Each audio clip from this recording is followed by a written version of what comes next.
Page 54, Musette. 2/4 time with 2 sharps. We got a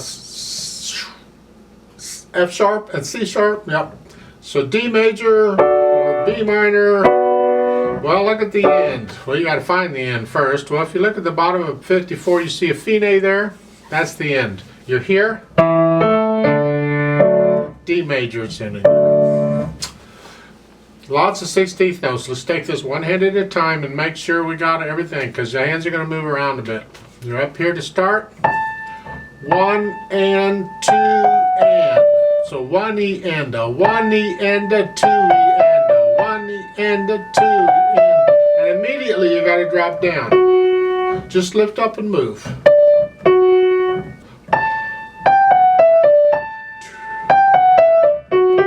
You're going to come up a little bit short, and I may have to practice that move. So it's second line, 1 and 2 and 1 and 2, and then back up. You come back and forth. You do that again. Top of page 55, 1 and 2. Now I'm going to suggest a different fingering, because they're fingering, you're jumping around a lot. I try and use a fingering style which allows me to play everything legato, or as legato as I can with the fingers. So I don't move my hands anymore and I have to. And I try and find fingerings that lets me connect the notes. So here in the first line, the first measure is okay. But in the last note, instead of a 4th finger, I'm going to use thumb. So that first measure on 55, here. And then I'm in this position, I'm going to stay here. 4th finger, and I'm just going to stay here. 4 1 4 1. So that then the next line, I just cross over 4th finger. And whether you use 4th finger on that 8th note is up to you. You want to connect the B to the E. If you can do that with 2nd finger, that's fine. 3rd finger works too. Or 4th. It's up to you. Pick a finger and stick with it. And then these, they're saying 3. That's a stretch. You don't have to. You can use 4th there. But use 2nd finger on the C sharp, because you got to come way up here. See? Here we don't have much of a choice. You got to come down. That's fine. But then 3rd line and the last measure there with the 16th notes, I recommend a 4th finger or a thumb on the first one. Cross over, and then you can use 4, because it lets me connect it. So that 3rd line on page 55 is here, then up, then 1, 3, 4, and now use the last line, I use the 5th finger on that note, because I can reach the G sharp more easily. It's easier than 4. I got to stretch. That's a stretch to do that. So 5th finger,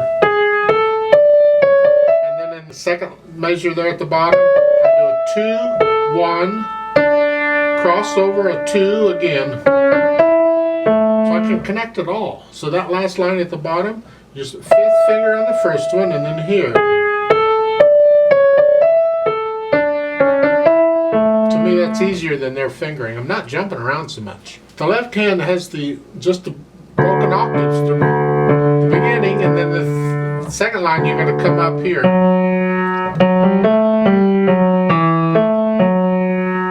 Thumb is good there on that note, because you got your back down here, puts you in position. Then when you get over to page 55, again it's just the octaves. 2nd line down, E's. The last line at the bottom, 3rd finger. Their fingering is fine there. Put the hands together very slowly. 1 and 2 and. It helps a little bit that the left hand's doing 8th notes, because that'll help keep you steady. 1 and 2 and 1 and. Right there. There's a kicker. You gotta go from here to here. Both hands are moving. You may have to practice that. Just aim for those F sharps. That's what you're after. 3rd finger of each hand on an F sharp. Work on that.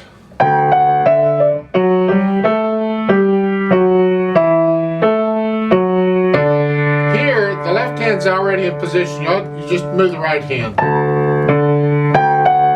Let's go over to page 55. You're here. Now when you finish page 54, you're here. Now if you want in the left hand in the last measure on 54, you can use third finger on that note because now you're in position for 55, for page 55. If you repeat it, you still use third, but you still got to come down here to repeat it. It's up to you on what you do, but I'm going to use third finger, I think, for the second time on that. Then at top page 55, we're here.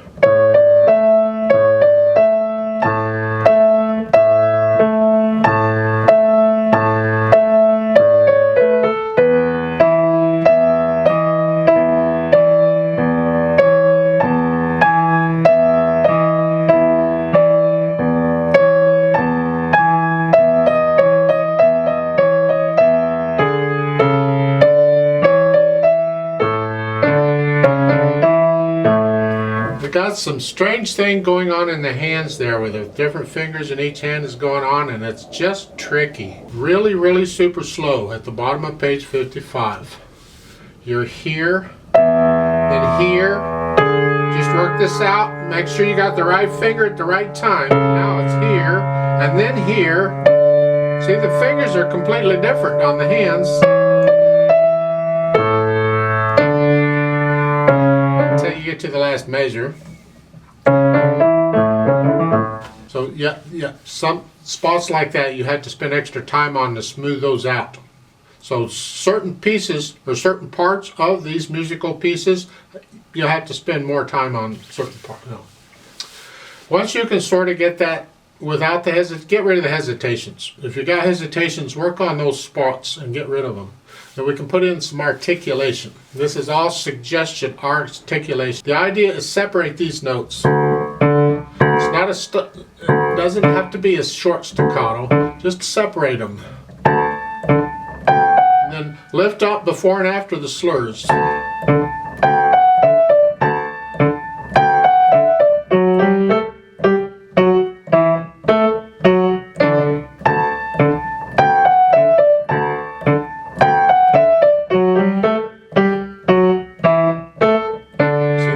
Be really short, just separate the note. Now it helps in this piece a little bit that we have staccatos all over the place.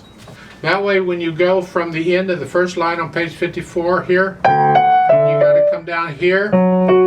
Well, the left hand's got staccato, it's done, so it can go ahead and get into place while the right hand is finishing it up, and then you just have to concentrate on the right hand. So really you're moving one hand at a time. I'm in place in the left hand already. I just got to focus on the right hand. Right there. So that helps a little bit. So when you get to top of page 55, you're doing the staccato with left hand, but connect the right.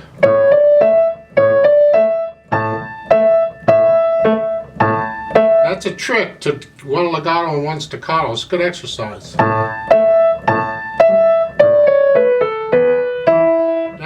Second line, page 55, look out. Because you have a combination of slurs and staccato in the right hand and all staccato in the left. So one hand at a time if you...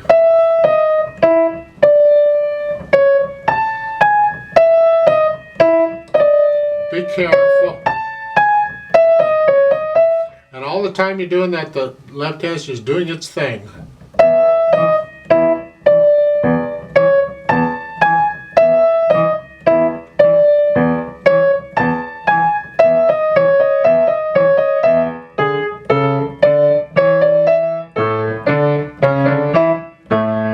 Work out the articulation. You can go as slow as you need to go. I tend to go a little fast, but you can go really, really slow with it, but work it out. If you have to, go back and work one hand at a time on the articulation. And make sure there's no hesitations anywhere. Then you can go back and add some dynamics. They're suggesting soft. Again, Bach didn't put in dynamics in his music. This is all suggestions. Soft at the beginning, that's the right hand. Keep the left hand super soft throughout this whole thing. Just we want to hear the right hand. And for this part in the second, come up a little bit. Not loud, just louder. Just louder than you were. Soft. Now up again. That's the idea. Now page 55, start out soft.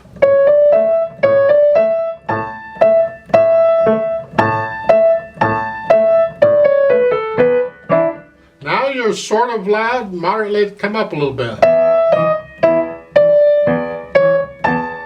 Third line is soft. Then you have a crescendo there on these. You're going to go all the way to loud in the second measure of the last line. Don't get loud until there. So take your time. This is loud. Louder than any of the other part. You don't have to play it really super loud, just loud. That's their idea. So you can work out really try and get to know the piece well enough that you can not think so much about notes and rhythms. And you're just thinking about the overall flow.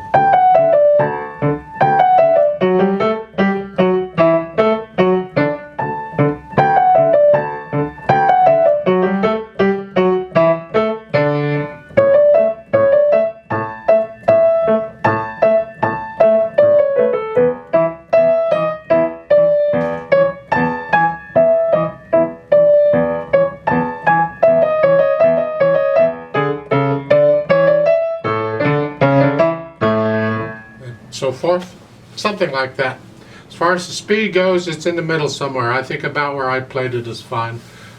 You have to take it at your speed though. What can you control on these dynamics and the articulation and the 16th notes? Don't go any faster than you can play it evenly and correct, accurately, controlled, all that. Well, I would like to play it with you very slowly to double check the notes and the rhythms. I'm not going to do any dynamics, just notes, rhythms, and the articulation. And I am going to do the repeats. You see, page 54 is repeated, so you go back to the top. And page 55 is repeated, so when you get to the bottom, you repeat back to the top of 55. Then when you get back to the bottom of 55 again, there's a D C al fine. That, go back to the beginning, back to 54, and play page 54 again. The fine is at the bottom of page 54. So, it's going to take a while, but let's try this out. I'll give us 2 counts. 1 and 2 and type thing. I put the metronomes on 8th notes. So let's see if we can do this. 1 and go and.